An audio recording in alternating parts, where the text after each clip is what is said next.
Hey, everybody. Welcome to the Man of Steele podcast.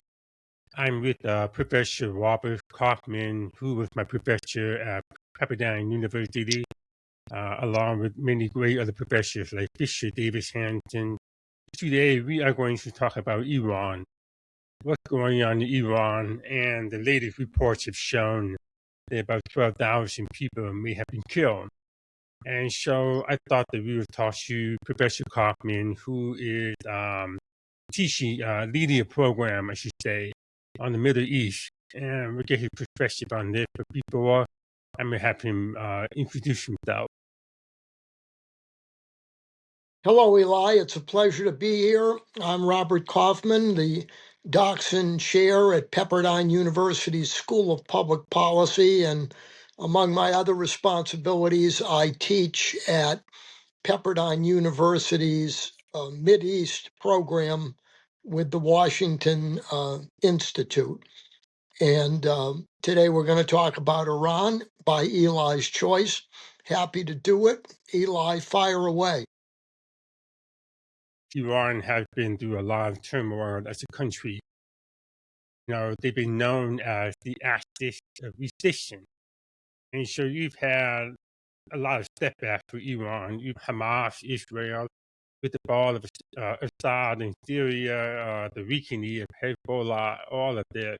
And then now we have some currency devaluation problem that's affecting many citizens. But the question we start off with is why now? Why are these people taking to the streets in mass and in numbers that we've never seen before? First of all, Iran, since the Iranian Revolution of 1979, has been the scourge of the Middle East.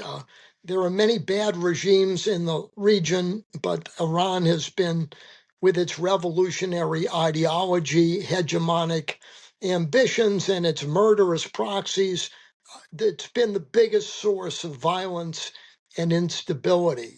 Iran has had domestic turmoil during the revolutionary period before. In 2009, there were protests because of the rigged presidential election that resulted in President Ahmadinejad becoming president.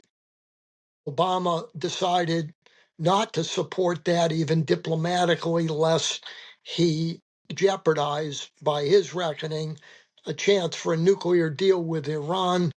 There was also a large set of protests in 2022 after an Iranian student who protested, a young woman, 22, died in custody, and now this current eruption.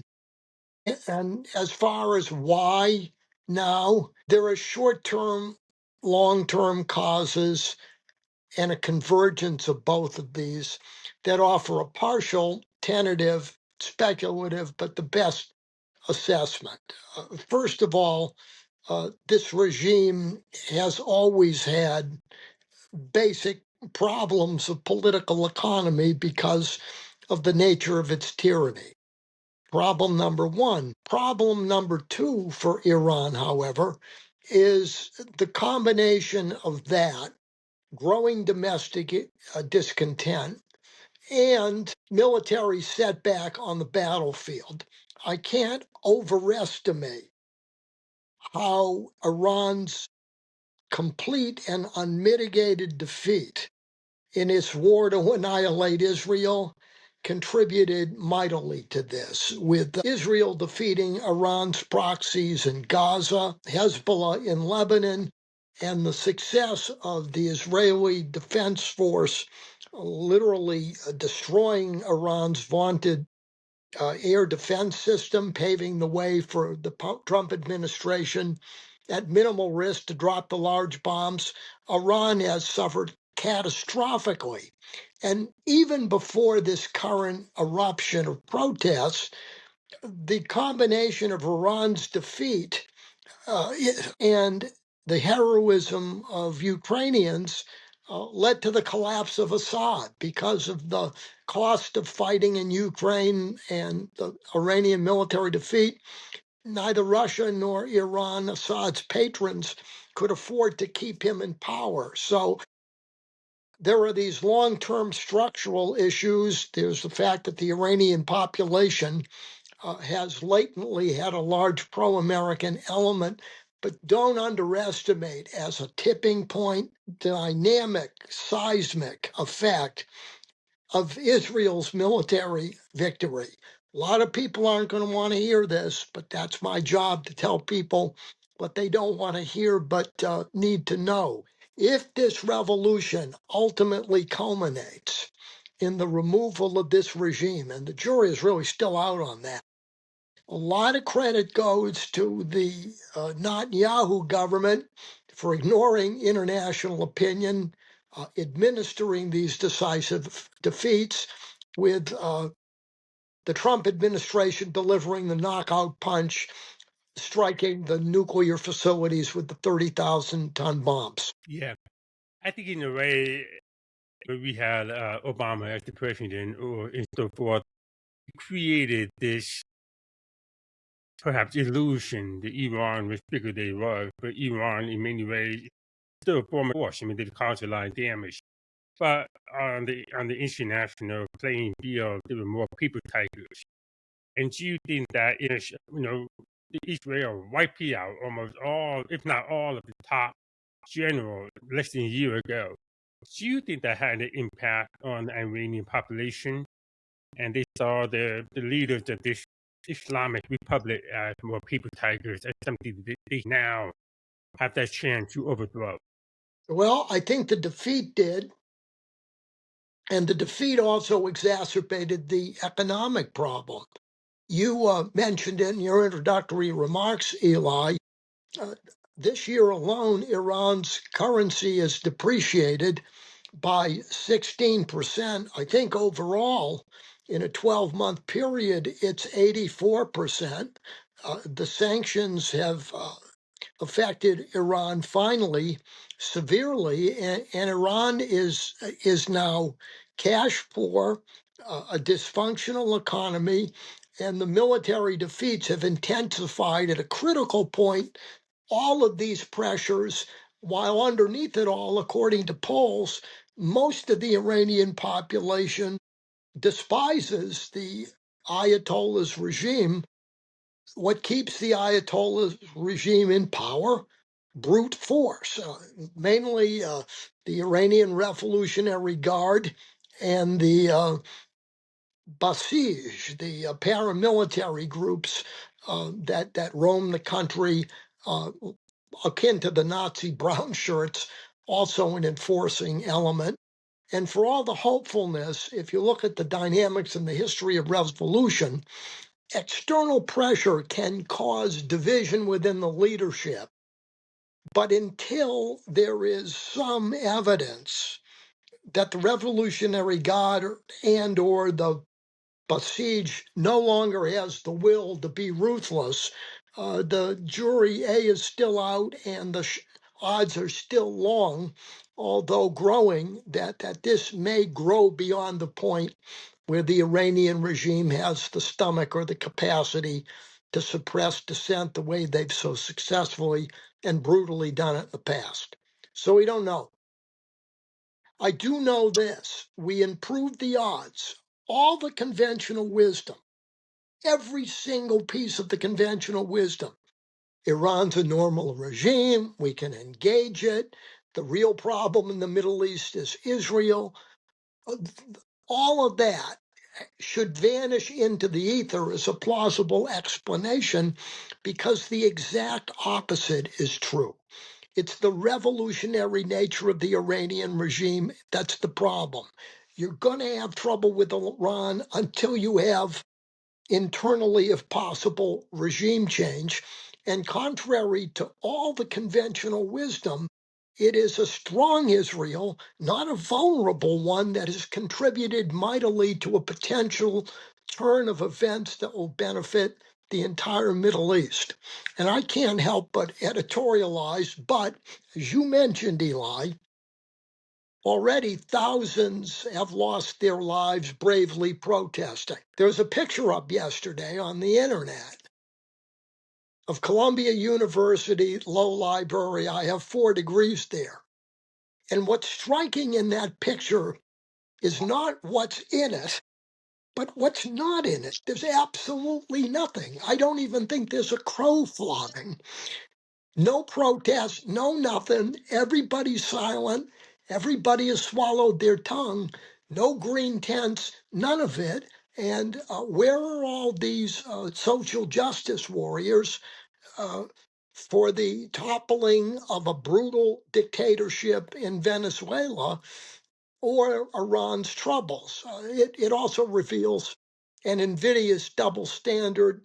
And by the way, not only on the left, as of last week, EY, you may not know it, Tucker Carlson was broadcasting or being broadcast from Tehran because he's an apologist for the regime. Yeah, So you the conventional wisdom does not look good to the benefit, by the way, potentially, there's no guarantee. If you look at revolutions, 1848, high hopes dashed. If you look at the Arab Spring, high hopes dash. The jury really still out. This could go many ways, but I think what's really clear is that no matter what way it goes, we are at a tipping point where things will not be like they were before. Let me give you one indication of that.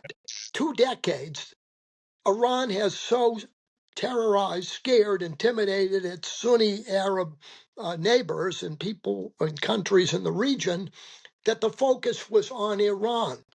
You can see in the last couple of weeks, the Saudis are now moving to reconcile with the Muslim Brotherhood. Turkey is playing a greater role.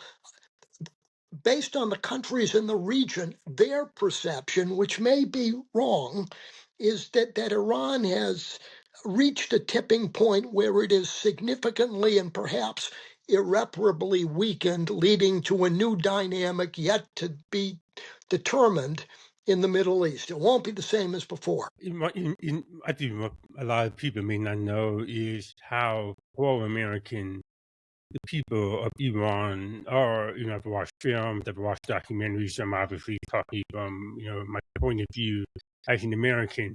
But what comes across is how pro-American they are. But also, what comes across is, what I think a lot of people don't know, is how pro-Israel the people of Iran are. And for decades, they have, like the Palestinians have had Bush, condemning Israel, promoting anti-Semitism, but the people of Iran have rejected that largely, and they have even called Israel the lovers of life. So what you see here, maybe we should talk about this briefly, but there is a profound disconnect between the people and the regime. And what is surprising is that we're now almost 50 years into that revolution, and the regime has not been able to convert this large population, millions upon millions of people. Why? Well, because they had a long, honorable, very influential civilization that predated Islam. You mentioned the Shah of Iran. Under the Shah of Iran, Jews outside the Middle East had the best lives, the greatest protections, the greatest acceptance. I mentioned the Shah also. He was a dictator, but his son, the prince, has emerged as the equivalent of Juan Carlos in Spain in the 1970s, the potential figure around which the opposition could coalesce, and the transitional figure that, if things went well, could lead Iran to a better future the way Juan Carlos did. He led the forces to depose Franco, but he also didn't stay. He left to facilitate uh, a new and open regime. 2 other points are ironic. You mentioned the opposition to anti-Semitism, philo-Semitism of the Iranian people.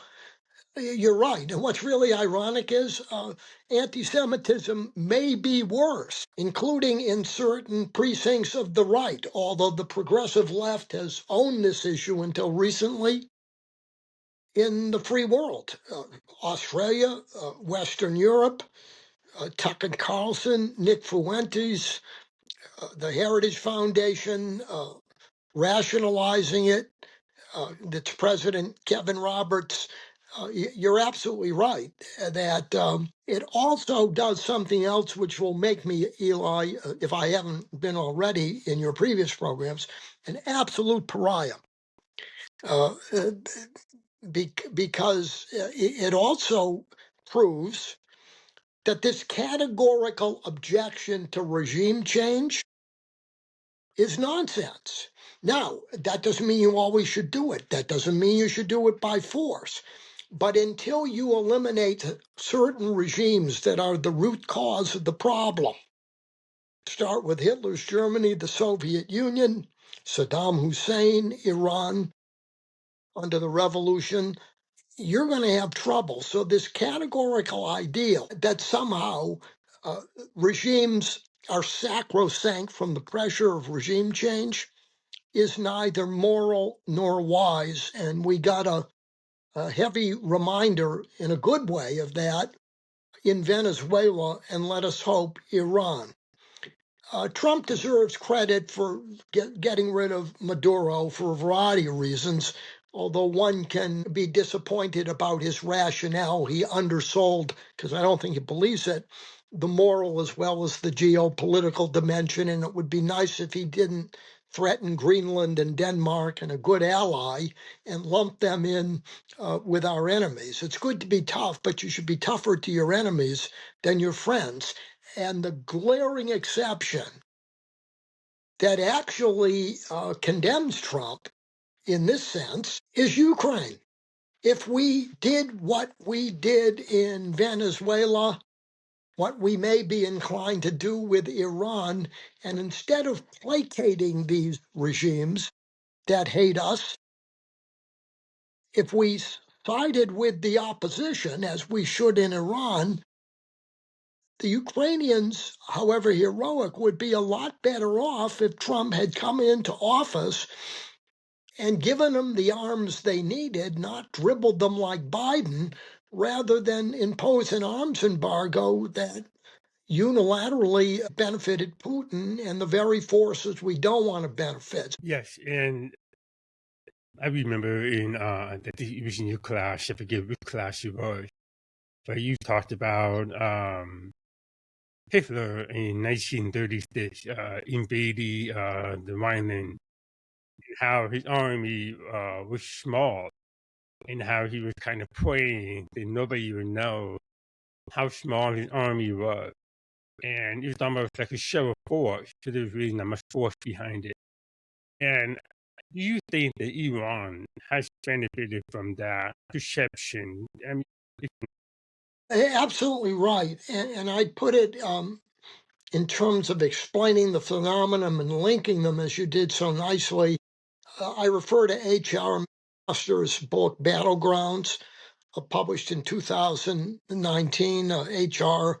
Has the distinction of being a great warrior, a great scholar, a great patriot, a great defender of freedom. I'm honored to be part of Victor Davis Hanson's military history studies group where HR participates. And HR McMaster identified the problem of the West regarding Putin, China, Iran, regimes like Venezuela, is lack of strategic empathy. Or to put it another way, we have projected our assumptions onto them. And empathy is not sympathy, rather than getting in the head of how they really think. They are not normal regimes. Obama said the Iranian regime, don't take the rhetoric seriously, was a normal regime. It wasn't. The Soviet Union wasn't. And the regime was the root cause. And by treating these regimes, Neville Chamberlain's infamous language at Munich in 1938, Hitler was a man with whom we could do business. We can do business with a lot of people, and sometimes they're dictators, but there are a certain category of rogue regimes where appeasement enables, and it's counter to realism rightly understood. When you treat, based on so-called realism, all powers as essentially alike in their geopolitical conduct and imperatives. The root cause of many of our problems is misreading these rogue regimes, and what's exposed that is our provisional success, first in Venezuela and also Iran. Let me issue one caveat to this. Uh, the Trump people want to have their cake and eat it too. And there's some schizophrenia in the administration, with Trump having actually better instincts and J.D. Vance leading the pack of isolationists. Vance said recently he still wants to negotiate with Iran on a nuclear deal. He needs to go to rehab if he really believes that. The United States cannot let Venezuela become what Libya did and just get rid of a dictator and leave a mess. So the idea that you can do this quick and dirty and you don't have to get your hands dirty, that works sometimes, but as a categorical imperative, it can be very, very, very dangerous. And I'm not sure that the Trump people, however much I applaud getting rid of Maduro, really firmly grasp part two of that to consolidate the victory and the implications of what we must do to do that. Do you think the Iranian people are the exception to the rule in a way? Well, there are different ethnic stocks. They're Aryans. They're not Arabs, and Iranians also have a different history. Iran actually had a long history of having a semi-parliamentary tradition. It wasn't like Iraq starting from ground zero. There was actually some basis closer to Germany after World War II, where you had the terrible regime of Hitler, but at least the Germans had some previous experience with an open society. And for all the Shah's oppressiveness and his secret belief, Savak was brutal. I don't want to rationalize, contextualize, whitewash it. He's not Abraham Lincoln. But in terms of civil rights, not political rights, women didn't wear the veil. Women could dress without being harassed. Women had professional opportunities. So the upshot is Iran has a less arduous road, a shorter road to travel to a potentially decent regime than many of the other regimes in the Middle East, Assad, Syria, the difficulty in Iraq, and regimes that were much more extreme tyrannies. Yeah, I think gives some people hope. I mentioned this quote and I read it, and you should tell me if it's relevant or if it's American projecting onto this. Gentlemen, may cry, peace, peace, but there is no peace. The war is actually begun.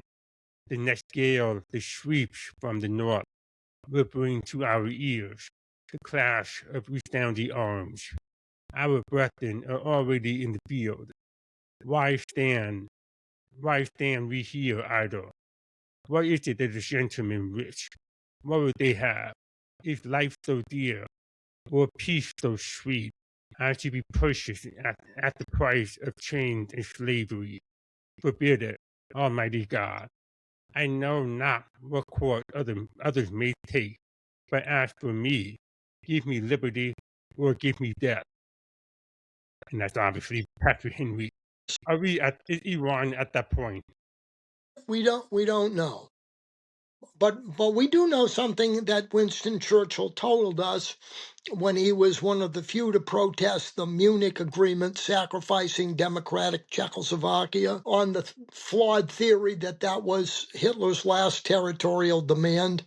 He promised, and therefore Chamberlain thought he would abide by the agreement.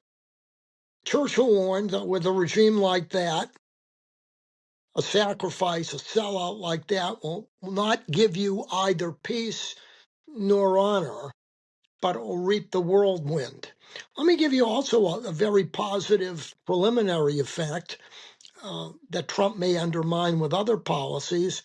This has put a bit of muscle into deterring China as well, seeing what the United States accomplished so deftly in Venezuela. And the other thing to note, too, is that although, especially since the invasion of Ukraine, China, Russia, Iran, and North Korea had been acting as an axis of tyranny with a high degree of coordination to their policies, China has noticeably backed off so far from backing either Maduro's supporters or the Ayatollahs.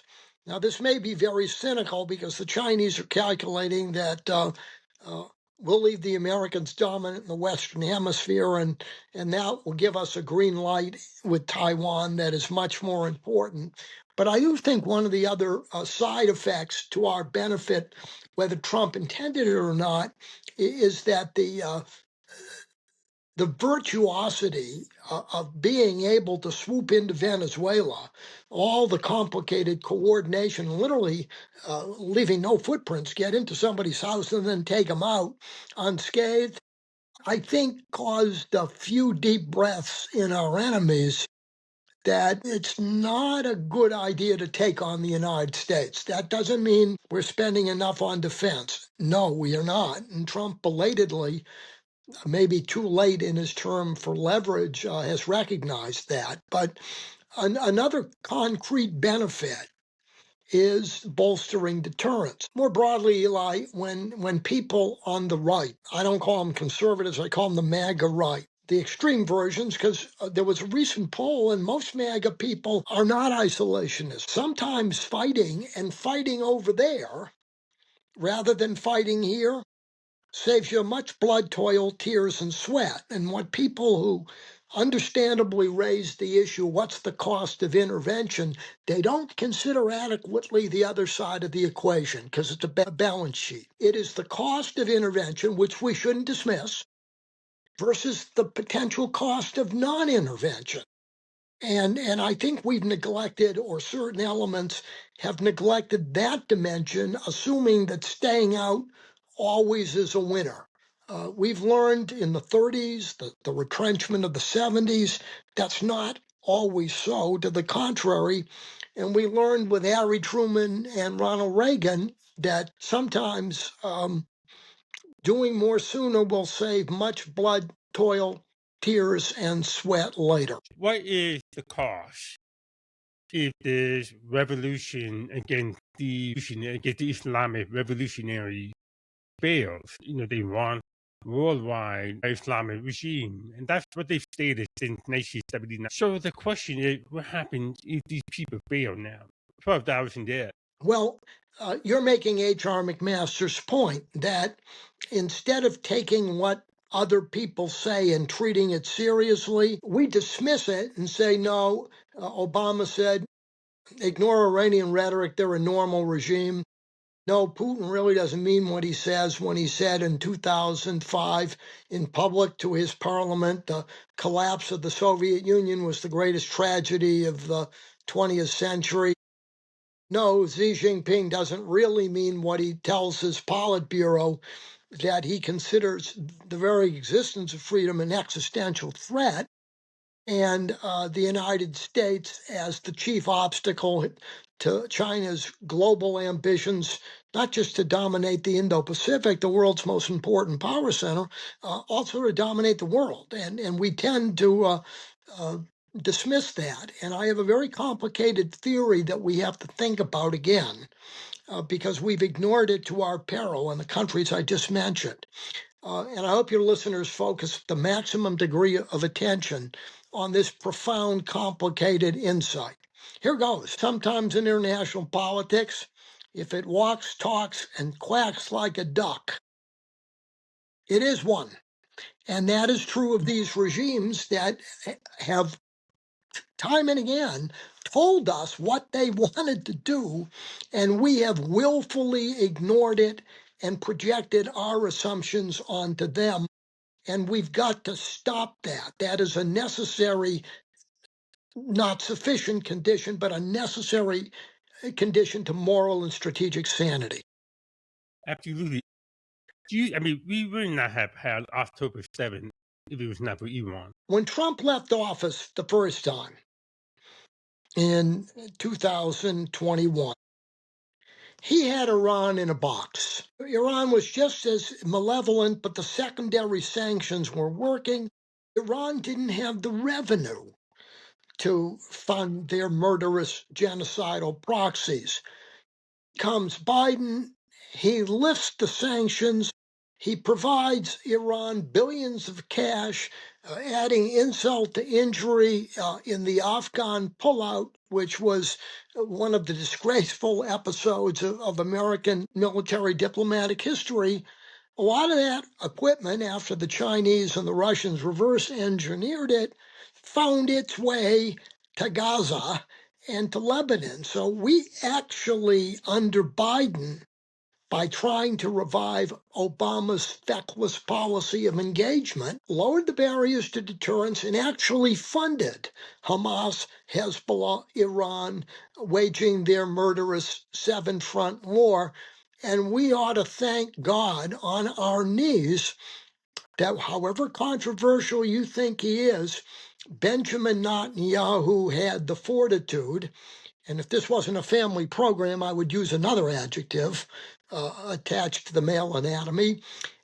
Netanyahu had the fortitude, and the Israelis had the heroism and the creativity not to give in. And we ought to thank our lucky stars that, for all in the West who thought that the Russian invasion of Ukraine would succeed in 2 days, including one of our worst chiefs of staff, Mark Milley, who predicted that, and Biden, who hoped it would end quickly, offered Zelensky a plane ticket. Zelensky and his Ukrainians have done for the possibility of Western defense what Netanyahu and the bravery of Israelis have done in the Middle East. And it's a shame, it's worse than a shame, that many elements, including some on the right, don't appreciate that Israel and Ukraine are the very allies that you want. They do the fighting. They're not asking for American soldiers. All they're asking for is the weapons to fight, and they fight well. You can't get better allies than that. And for those who complain about aid to Israel and Ukraine, they're insane. They have been great security bargains.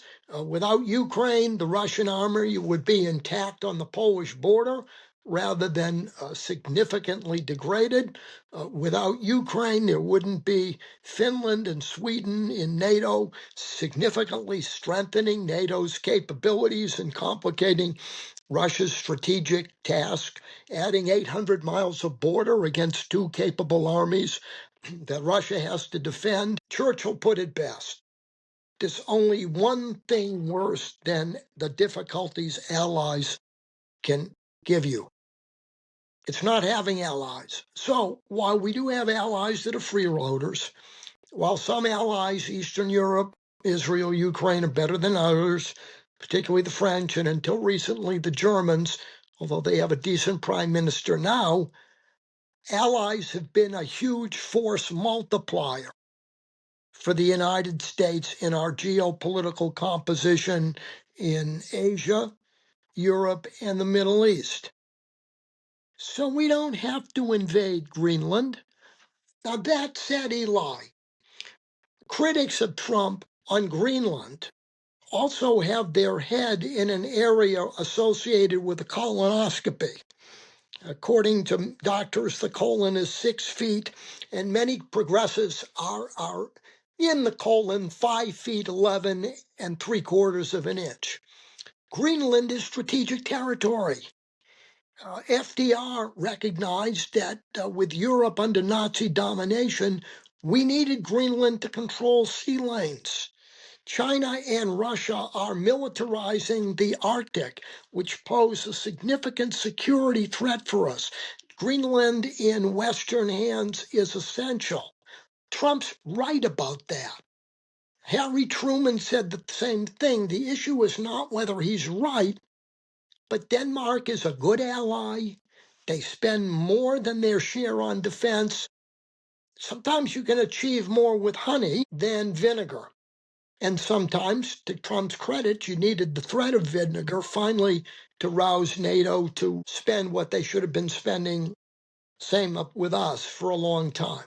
So there's a balance, and we are out of balance in one way, but with Trump treating democratic India, Europe, for all its shortcomings, Denmark, worse than he has treated Putin and China on issues like tariffs, this is immoral and strategically unwise. Can you tell us what the Middle East would be like without the Islamic Republic in power?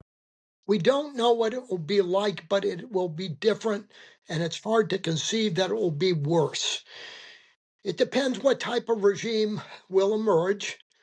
You're also going to see some negative byproducts, meaning the incentive for the Saudis and some of the uh, Arab regimes, Sunni regimes, to cooperate with Israel will diminish, with Iran not being considered the primary threat. But overall, taking the ins and outs, if the Iranian Revolution actually succeeds in getting rid of the revolutionary regime, you're going to see a Middle East where Turkey and Israel are the dominant powers.